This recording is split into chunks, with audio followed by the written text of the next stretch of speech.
Hey everybody, it's PJ from Wisconsin Air Gunners, and today it's my pleasure to introduce you to the Saber Tactical Chassis for the FX Dreamline.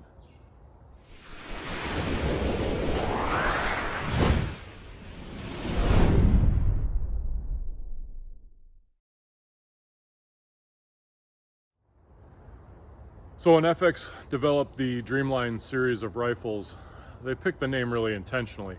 The rifle was meant to be whatever you or I dreamed it to be. Their initial offering was sort of a classic looking rifle, but they had bigger things in mind, and since then they have released several different variants of the Dreamline. There's a variant with a bottle, there's a variant with a tube air cylinder, there is a bullpup, there's a traditional rifle, there's a tactical, there's long barrels, there's short barrels. They've really set it up so that you and I can set up a rifle that fits your or my shooting style. What I'm going to go through the installation on today is this Saber Tactical chassis.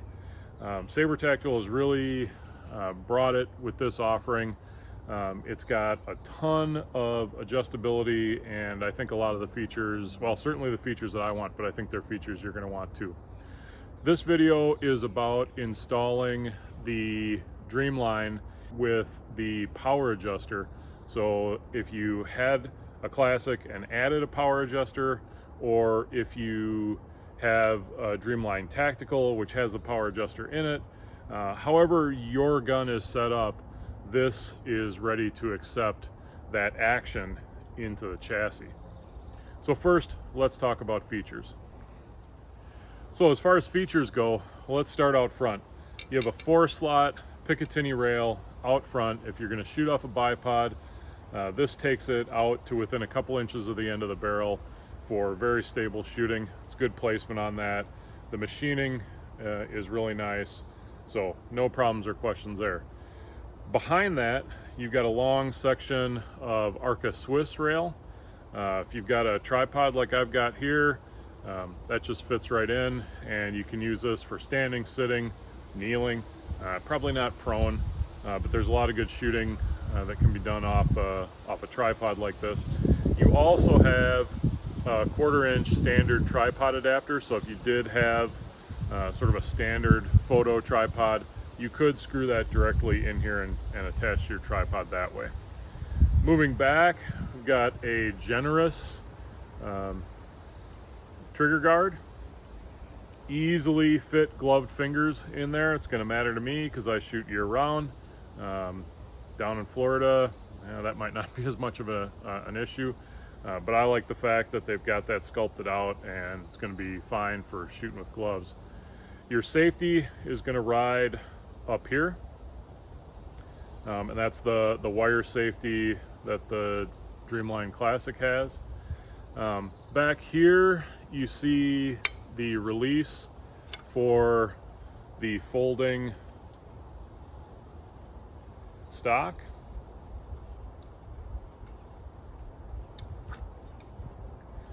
Buttons on the other side. Right here you've got an AR-15 style grip. This happens to be the FX grip, but any of your any of your AR grips will fit in here. The bag rider is removable. If you wanted to shave a little weight, it's not an overly heavy chassis. There is some heft to it. I will put the exact weight up on the screen, but this could be removed if you wanted it to. Here and here, this is a nice touch. These are milled out for quick release sling studs. So if you want to put it on a single point sling, you've got left and right a total of 4 different attachments because it's milled out on either side. So 2 positions, but ×2 for either side. At the back, you've got an adjustable cheek piece. This is nice. It has 2 mechanisms that service the adjustment. You have screws on what you're seeing, the camera side, and then on the back side there's a button. The button's actually for the adjustment, slide that down, and you can move that to one of any number spots. And when you get it where you want it, these guys tighten down, and that's for stability. The same is true of the butt pad. You've got slider, push that down, pull it out to where you want it. Then when you're set, screw these down, and you're going to be able to lock that in so there's no movement. The butt pad also slides up and down. You have about 1.5 inches of total up and down movement. The channel itself is about 4 inches, but when you move the whole thing, it's not like it goes up 4 inches and down 4 inches. It's about 1.5 inches worth of total movement.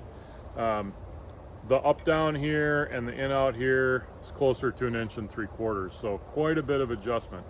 And then, and this is one of my favorite things about not only this, but the butt pad on the impact that Saber Tactical makes, it's as easy as that to move into one of 5 positions. So whether you're shooting on the bench, or as I sometimes do, up in a silo, you can flatten that out. And then when you're shooting freehand or prone, you can adjust this so that you get the right contour for your shoulder no matter what your shooting situation is. I usually leave it kind of in this number 4 position, but you know, you can put it wherever you want it. And to make this adjustment, all you're doing is pushing against a spring, and then it pops back into place. Really simple in operation, very positive. You know when it's locked in, no problems there. Opening and closing the stock is a simple matter of pushing in on that button, letting it clip into place, and then pushing in the button to get it to release. When the stock is folded, it's held secure by magnets.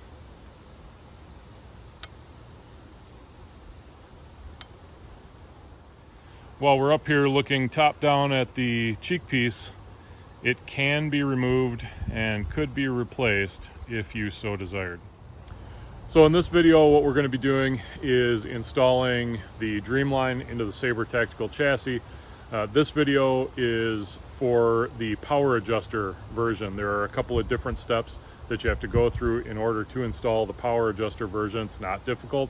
It's just additional steps versus the Dreamline Classic, which doesn't have an external power adjuster. You can adjust the hammer spring on a Dreamline Classic. It's just an internal adjustment. So let's get started on the install. The first thing that you need to do before doing this install is make sure that your rifle is not cocked. Do not do this work with a cocked rifle. So using a safe backstop, do what you need to do to make sure the rifle does not have any ammunition in it, and make sure it's not cocked. The second thing you need to do is take a 2mm Allen key and remove the screw that holds on the power adjuster wheel. I would always do this with a parts tray nearby. If you've never taken this off, there are 2 ball bearings under there that provide the stopping points when you rotate that dial. They're very small. You do not want to lose them. So I would make sure you have a parts tray handy, lift straight up on that. Don't lose the screw. Don't lose those ball bearings. Don't get any dust, dirt, or other debris in the grease that holds them in place. In my case, they came up. There are also springs underneath there, and depending on how comfortable you are and how much of a mess you think you're going to make or tipping, I've taken this out, put it in a couple of times. So I'm not going to pull those springs out, but if you need to, or you feel you want to keep them safe, 2mm too small, you'll need a 1mm or 1.5. You can actually pull those springs out. There's a lot of grease on mine. and I think they're going to stay put. So famous last words, be careful. Do that at your own discretion. I do want to point out one thing that happened as I built mine. My power adjuster was not originally part of this Dreamline, and the power adjuster that I had a stainless steel bolt going through here holding a plug in place that backs up the hammer spring. That was not going to allow this to sit flush, which is of course how it loads into the chassis. My fix for that, and I don't know how common that stainless steel bolt is, but my fix for that was to acquire a couple of grub screws, and actually used a pair of grub screws in each hole to kind of pinch in on one another, so that I have this, I'll call it a plug, but I have nice flush, no wear, and I'm able to mount everything. So I'll put the details on what screws I got in order to fit that. I'll put that in the description, and just in case anybody needs it. I don't know, like I said, how common the bolt arrangement is. I'll throw a picture up also so you can see what I'm talking about. Once you have that wheel off, we're ready to go over and mount into the chassis. So let's go do that. So when it comes to mounting into the chassis, remember with the kit, you have the short block, you have a long screw and a short screw. The short screw is the one that goes into the bottom to mount to the rifle. Okay, so the action is prepped with the power wheel removed. We've got the chassis all ready. Next thing you need to do is just slot that guy in there, and then take your block, and it's a little bit easier if you move the action forward just a little bit, pop that in, and then you're ready to screw in from the bottom. And I want you to remember you're using the short screw to attach the block to the chassis.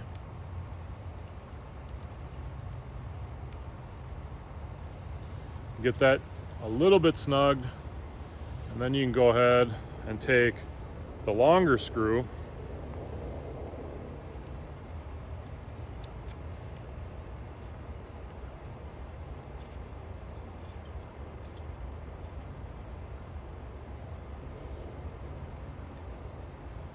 and tighten that down.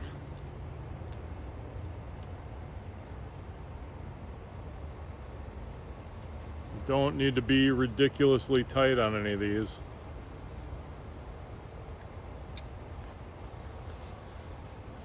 And now the action is in the chassis.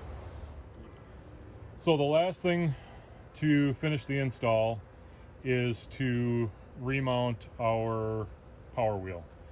Now, if you can see in the video here, the power wheel adjustment, sort of the hammer tension screw right coming out there, has slid forward, and that's going to cause us a problem when we go to mount. So I would just make sure you've got that pushed out of the way a little bit, and then you can take your wheel.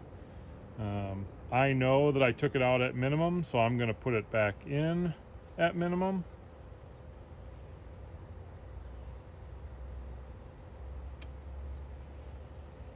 And make sure those balls are lined up, and then take the screw,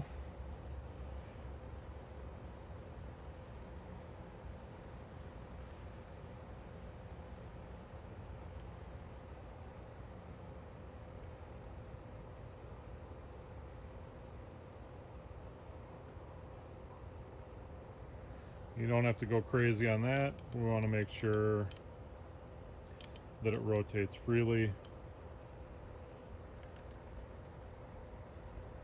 And there you have it. All set, ready to go. Well, everybody, there you go. Man, installation couldn't be more simple. You really, except for removal of the power adjuster, are dealing with 2 screws. You've got one back here, and that actually acts to sandwich the action into the chassis, and then you've got the 1 screw down here. So two simple screws and you're in the chassis. With this version with the power adjuster, you do have to take your power adjuster wheel off, but that's 1 screw and a little bit of care, making sure you don't lose springs or ball bearings. Once you've got that set up, you've really got an adjustable platform that you're going to be able to set up to fit your body. How high your scope's mounted, where your shoulder sits. You really have quite a range of adjustments. So I'm looking forward to getting a scope on here and doing some more shooting. I've done a little bit of, kind of put a temporary scope on, but that's not what's going to be mounted on here permanently. So I can't wait to get that set and get out and do some shooting. So I hope that you've enjoyed the video and that maybe you'll consider hitting that like button, subscribing if you haven't already. Those likes really matter in terms of YouTube's algorithm. So if you can hit that, we would certainly appreciate it. If you have any questions about the chassis, shoot them down in the comments, and if I don't know the answer, I'll do my best to get it answered for you. And until the next video, shoot straight, shoot safe, and we'll see you around. Thanks for watching.